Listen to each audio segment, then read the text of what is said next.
Você está aqui. CM Jornal e à altura do comentário da semana de Pedro Santana Lopes. Boa noite. Olá, boa noite. A semana foi rica em acontecimentos. Temos algumas coisas, muitas coisas para falar hoje. Vamos começar pelo discurso do Presidente. Vamos. 25 de Abril, um discurso que desagradou muito à esquerda e em especial ao Partido Socialista.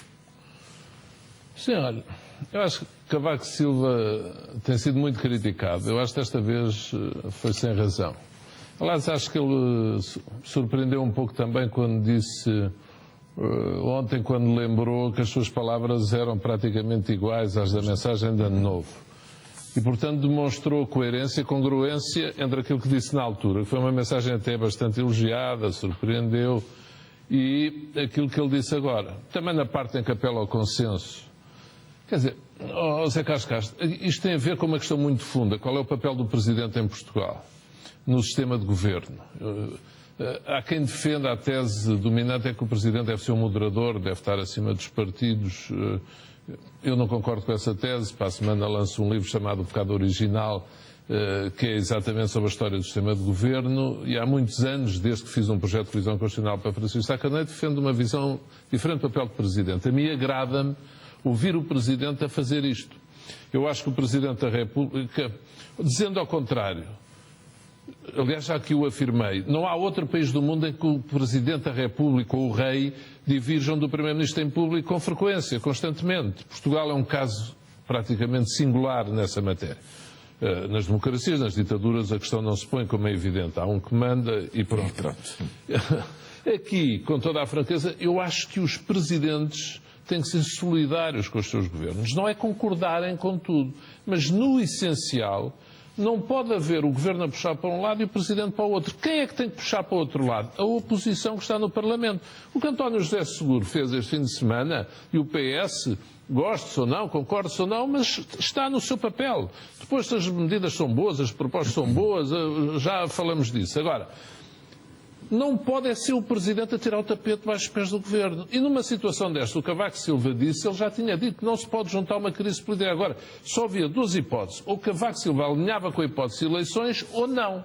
Se alinhasse com a hipótese de eleições, veja, dissolvia a Assembleia, o Governo não cai no Parlamento, dissolvia a Assembleia, tínhamos eleições que em julho, a 3 meses das autárquicas, ou ao mesmo tempo que as autárquicas, no estado em que está o país. Eu pessoalmente acho que isso é a única coisa que ficou clara, de facto, é que dissolução não há, de certeza. Não há. E, portanto, aqui temos um caso ao contrário, se quiser, do que aconteceu com Jorge Sampaio e comigo. Aqui o Presidente veio ao contrário dizer, há maioria no Parlamento, eu não dissolvo o Parlamento. Ainda por cima porque o país está numa situação de emergência e, portanto, comigo não há crise política.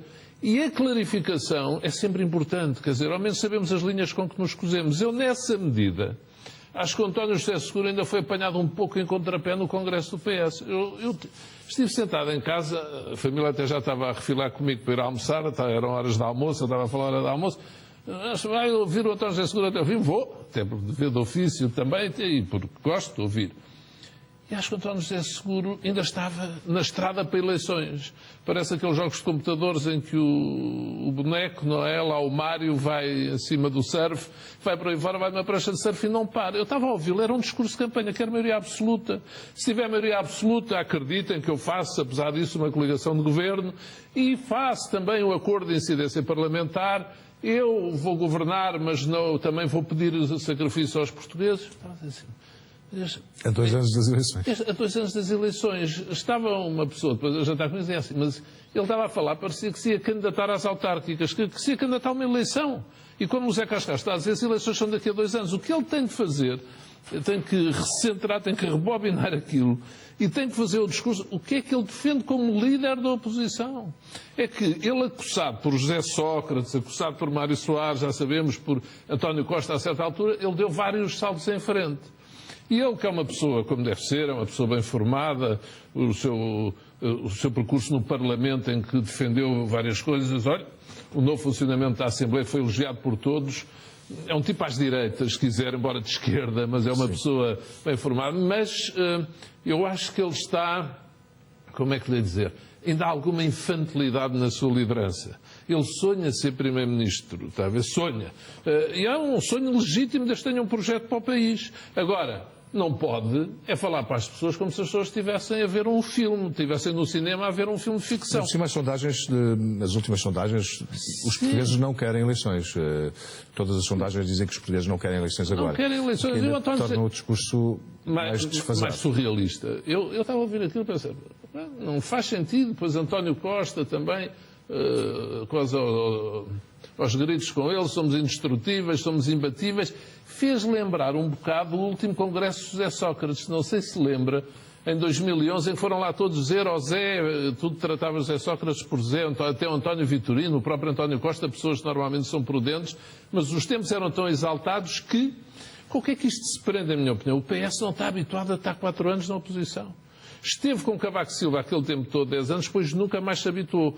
Nem no governo, nem nas principais câmaras do país. O PS é um partido, de facto, em Portugal é muito um partido de poder. Não é que o PSD não seja também, mas o PSD tem mais uma cultura de oposição do que o PS. Não acha que o António José Seguro, de algum modo, tem esperança de que as autárquicas possam provocar a queda do governo?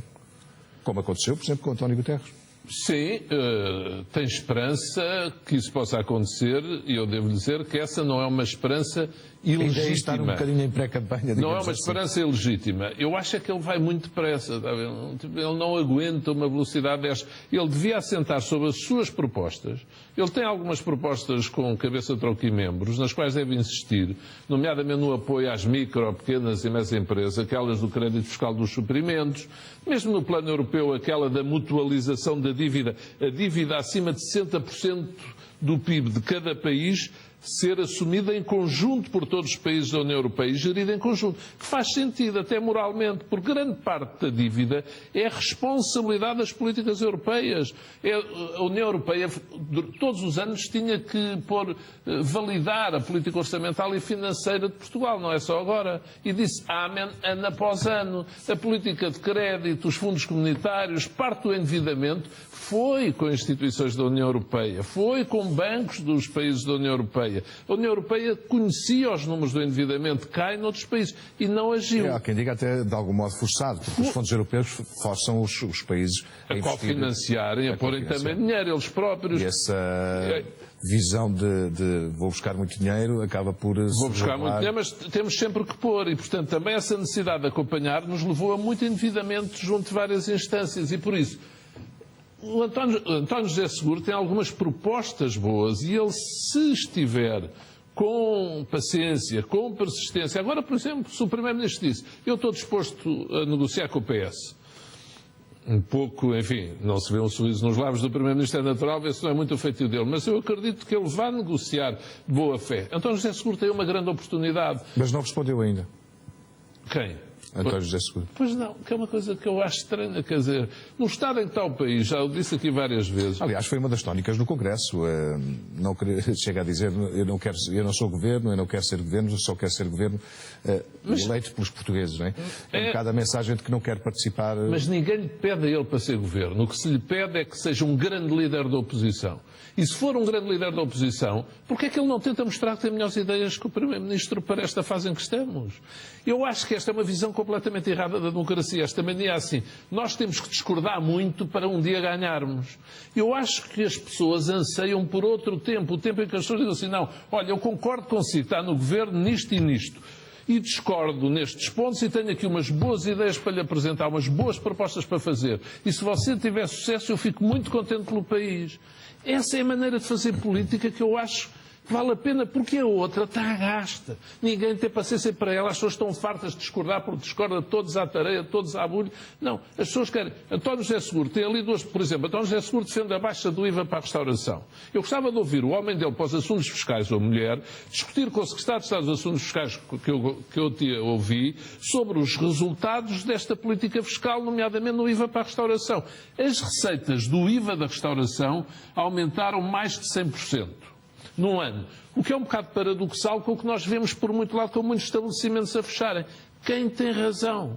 São estes debates sobre as propostas de governo e de oposição que fazem falta em Portugal. E os portugueses sabem ouvir bem, mesmo que só deem 10 minutos a cada debate, não tenham paciência para mais, mas apanham. O que não pode ser é os portugueses verem um Congresso e dizerem agora quero maioria absoluta e vou fazer coligação no governo e vou fazer como se fosse Primeiro-Ministro para a semana. Não vai ser. E, portanto, acho que aqui há uma desfocagem de António José Seguro que ele tem que corrigir. Ele já corrigiu o tom, por exemplo, das críticas ao Presidente da República. Ele é rápido, ele é fino, portanto, acho que ele pode apanhar isto rapidamente, porque foi quase caricato. Não o discurso de abertura dele do Congresso, que eu acho que foi bom, mas o discurso de encerramento, ele já ia quase entrar nos portões de São Bento, só que está lá outro. Está lá outra pessoa, está nas negociações, não quer sair, vai ficar lá mais 2 anos, em princípio. Pedro Santos Lopes, do que observou do Congresso, e também tendo em conta os discursos de António José Seguro, acha que ele também estava, de algum modo, a unir o partido, a tentar unir com um só objetivo, e um objetivo que une os partidos é sempre eleições, é evidente, Sim. ou a procura do poder diretamente. Sim, ouça, isto dos partidos em Portugal, infelizmente, quer dizer, quando vê ali um congresso, eu estava a olhar para ele, não os conheço, nem os melhores congressos do PSD, não é? Mas conheço, há umas caras que estão ali. Aquilo são tudo pessoas, quando o partido sai do poder, muitos saem de funções e querem que o seu partido volte para o poder. Por convicção, por ideologia, mas alguns também mais por interesse, digamos assim. Portanto, aquele discurso, sem dúvida, agrada. E ele tinha que ser duro. António Costa tinha-lhe dito há meses, tem que ser mais duro, tem que defender a herança dos governos de Sócrates, tem que se demarcar mais do governo nos pontos altos. Não, ele fez um discurso, de facto, para agradar a essa gente toda. Só que Mas saiu mais forte, como líder? Eu não acho. Eu não acho que ele tenha sido mais forte. Os 98% são sempre ilusórios. São votações, em minha opinião, sempre ilusórias, são de desconfiar. E António José Seguro, é a minha opinião, ele, se porventura me ouvir que não me leva a mal, mas eu acho que ele ganha mais em ter uma linha de líder da oposição responsável do que líder da oposição radical. Aliás, quase nunca ninguém na Europa ganhou eleições pondo-se num ponto mais extremo, mas sim num ponto mais moderado. Acho que António José Seguro vai acabar por fazer isso, porque ele ganha, um dos trunfos dele até, é a educação, é a maneira de estar, é a maneira de se comportar, é a maneira de se falar. António José Seguro, por natureza, não é agressivo. E uma pessoa não pode querer vestir um fato diferente do seu. Está a ver? Eu sei do que falo. Uma pessoa não pode querer vestir um fato diferente do seu. Tem que ser igual a si próprio. Tem que entrar com as ideias que defende, com as suas e não com as dos outros.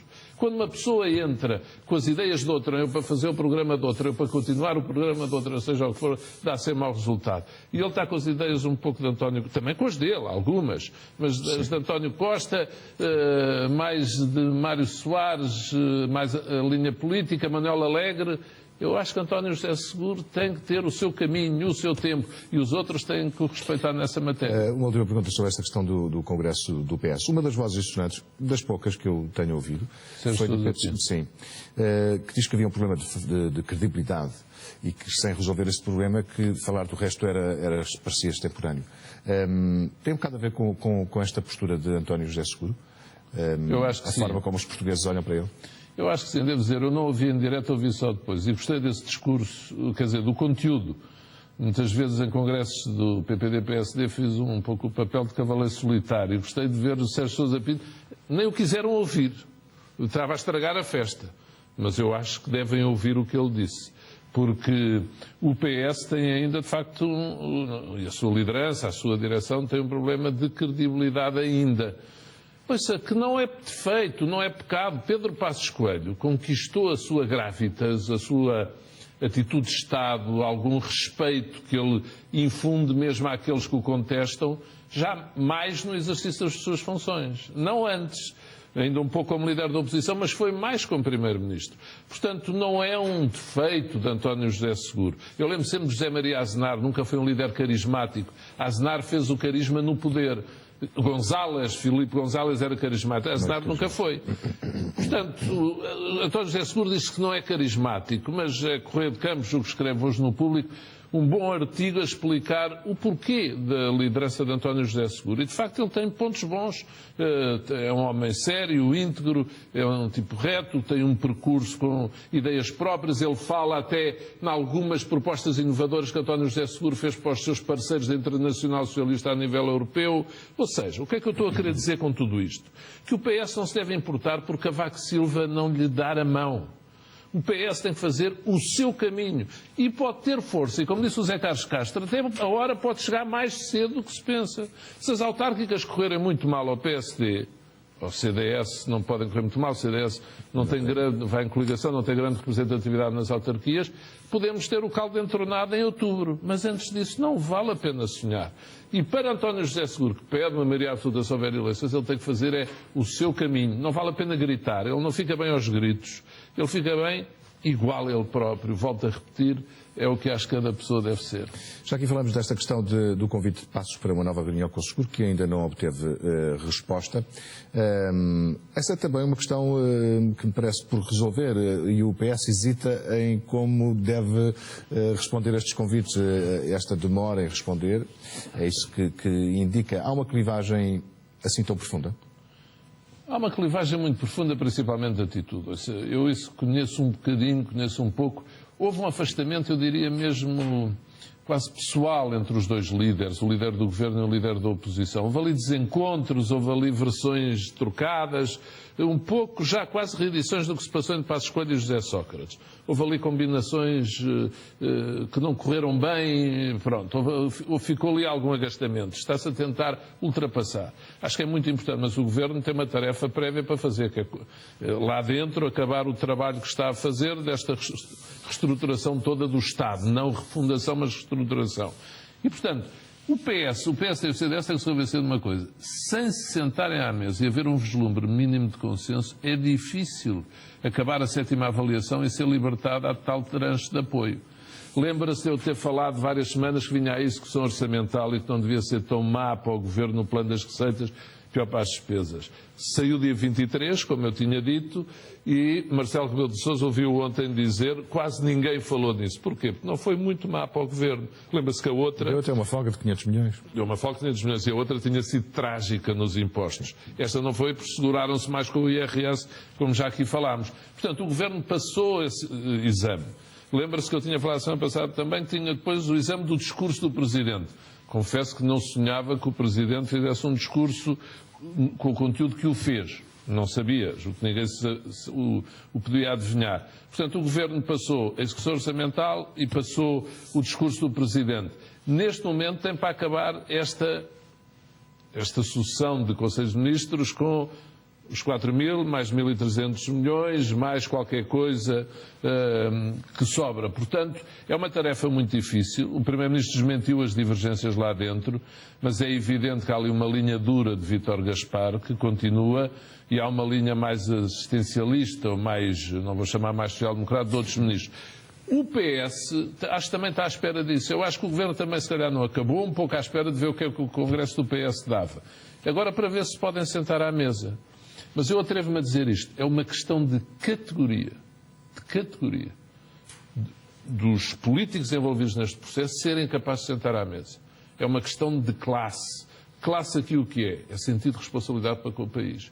E, portanto, espero que eles dentro dos dias se sentem à mesa e cada vez mais, quando agora começamos a falar do período pós-Troika, esse também é um sinal de preparação do período pós-Troika. Somos nós, os que estão no Governo e os que estão na oposição, somos nós, portugueses, que temos que tratar dos nossos assuntos e preparar agora a ida aos mercados, que é isso que Vítor Gaspar está a preparar na tal emissão há 10 anos, para depois finalizar a 7ª avaliação e podemos partir então para outra, receber os 2.000 milhões de euros dessa tranche e pronto, com os incidentes que vão surgindo no meio, as swaps, as PPPs, outra vez, conversa, mas isso são outras Esta questão do corte nas despesas será, o Governo promete apresentar até ao fim de semana. Sim.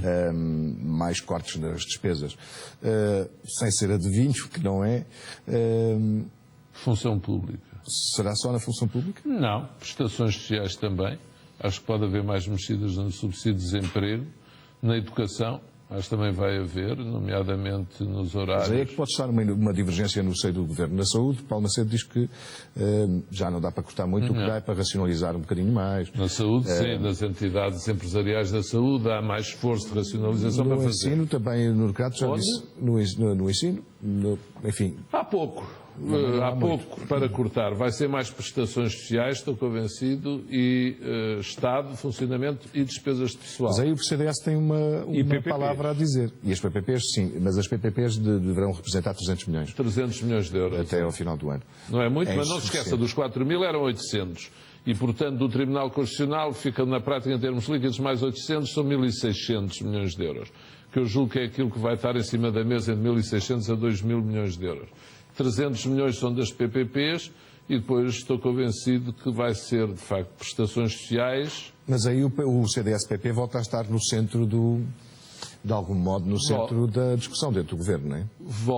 Volta, mas o CDS-PP é mais contra o aumento de impostos, que é uma batalha que julgo que está a ganha, foi contra o aumento de impostos, e é contra o corte nas pensões, e nomeadamente nas pensões mais baixas. O problema no Estado é que cortar só nas pensões mais ricas dá muito pouco dinheiro, porque por há muito poucos ricos. há poucos. E, portanto, onde o Estado consegue ir buscar dinheiro, infelizmente, é se cortar um pouco nas muitas pensões baixas que existem, o que é dramático. E, portanto, o grande teste que está aqui para se ver é se o Governo consegue ter a força suficiente para reduzir no Estado, e quando digo Estado não é a administração central só, é a administração local. Porque na administração local, é preciso reconhecê-lo por causa de eleições autárquicas, houve um corte a nível de municípios que não foi feito. E nem estou a falar no número de municípios, estou a falar no número de efetivos. E há muitas pessoas que trabalham em câmaras municipais que sabem, e eu que lido com essa realidade muito também, sei que elas sabem, que hoje em dia as câmaras têm, imagino em alguns casos, centenas de funcionários, por exemplo, em departamentos de urbanismo, que não têm nada para fazer. E, portanto, há aqui uma reconversão a fazer. E há há acordos de rescisão que o Estado tem que fazer, e as pessoas têm que, com base nesses acordos, ir procurar novas formas de vida. Não vale a pena ter ilusões, porque não cortar aqui, ou seja, pessoal e funcionamento, é não cortar no grosso da questão. Não vale a pena ter ilusões quanto a isso. E, portanto, são prestações sociais, são as PPPs... Ouça, em termos de poupanças não há muito mais. É pessoal e algum funcionamento, porque o resto depois... está bem, o Estado pode ir buscar algum dinheiro, mas imagino com algumas linhas o tal dinheiro que António José Seguro falava ontem dos 3.000 milhões de euros que não chegaram a ir para a banca para capitalizar. Mas aí não são poupanças. Aí é ir buscar receitas extraordinárias, e esse dinheiro tem financiamento. uma taxa de juro... Com certeza, portanto é sempre complicado em mexer nele. Agora, com certeza estamos todos curiosos por ver onde é que o Estado vai mexer, mas não consigo ir mais além do que isto, porque é aqui que está o grosso da despesa e, portanto, o Estado tem que cortar do lado da despesa. Na semana passada, com aquele anúncio do Ministro da Economia... Sim. Falou-se muito de que neste novo governo, digamos assim, haveria um peso mais acentuado no lado da economia, o que faria crer, do que das finanças, o que faria crer que os próximos 2 anos seriam diferentes. Quando diz neste novo governo, depois da remodelação. Sim. Mas, de facto, continua muito, com as notícias desta semana e com as possibilidades de mais cortes, continua muito Vítor Gaspar, não é? Sim. Ou seja, o efeito do anúncio do Ministro da Economia perdeu-se poucos dias depois. E vai continuar.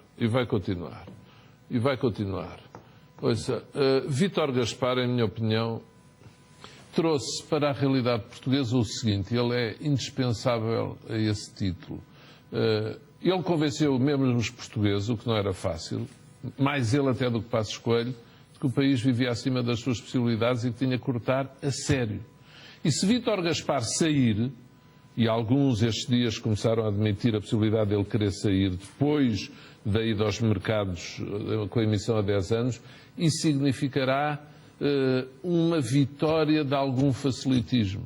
A tarefa de Vítor Gaspar ainda não acabou. As 80 páginas de Álvaro Santos Pereira são muito importantes. Não se pode perder de vista esse horizonte, o crescimento, de alguma redução do IRC, de alguns créditos fiscais. Tudo isso é bom, tudo isso é importante.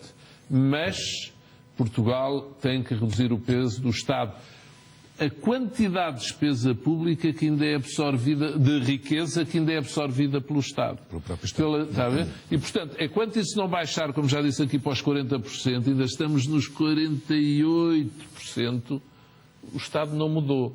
E o que nós todos temos que nos convencer é, o que estamos a passar, não pode servir para ir para o lixo. Para daqui a 5 anos ou 10 anos termos outra vez outra intervenção externa. Veja, o Ministro das Finanças hoje falou das parcerias público-privadas. Parcerias público-privadas em Portugal quiseram dizer pantominice, parvoíce, palermice, foi brincar com coisas sérias. E o Ministro das Finanças disse isso fez com a Comissão Europeia, com a União Europeia a fechar os olhos. E, portanto, nós temos de tomar essas medidas internamente, até acreditando que na União Europeia não estão lá os sábios que sabem tudo e que tudo o que dizem é correto. Não, não. Nós temos que olhar para a nossa vida e ver as asneiras que fizemos e não as voltarmos a repetir. Nós estamos a pagar caro não termos posto portagem nas autoestradas em 2004, 2005. Porquê? Porque agora estamos em crise e as pessoas fogem da autoestrada e vão para as estradas nacionais. E, portanto, não vou dizer que é pior a emenda que o soneto, mas a receita alternativa é muito pouco. E estas lições daquilo que estamos a viver e as consequências até ao fim, eu acho que é Vítor Gaspar que as garante muito. Ouça, é muito difícil defender um homem tão frio e tão dogmático e tão ideológico como aquele, mas eu penso que Portugal precisa deste tratamento de choque mais algum tempo, por muito duro que seja para muitas pessoas. Eu, na Misericórdia de Lisboa, lido com essa realidade quase, ou todos os dias, não é quase todos os dias, é todos os dias. Agora, Portugal vivia 30% acima das suas possibilidades. O problema, José Carlos Castro, é que se nós continuarmos a dar guarida às mesmas jogadas, aos mesmos golpes, aos mesmos swaps, às mesmas PPPs, ao mesmo favorecer sempre dos mesmos, o poder político tem que ser forte para pôr o poder económico no seu lugar.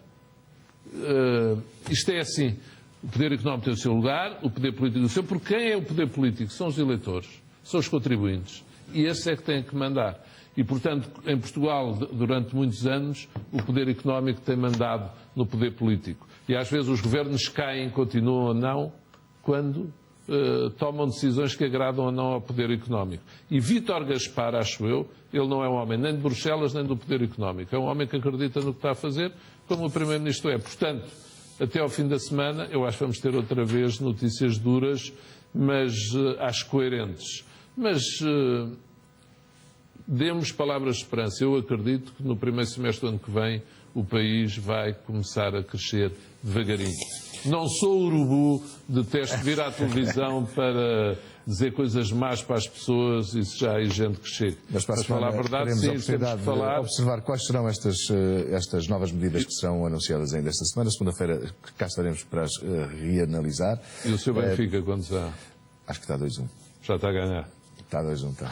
Por isso é que você estava a sorrir. Foi por isso que eu perguntei. Muito obrigado por ter vindo. Até para a semana. Já a seguir, CM Sport. Até já.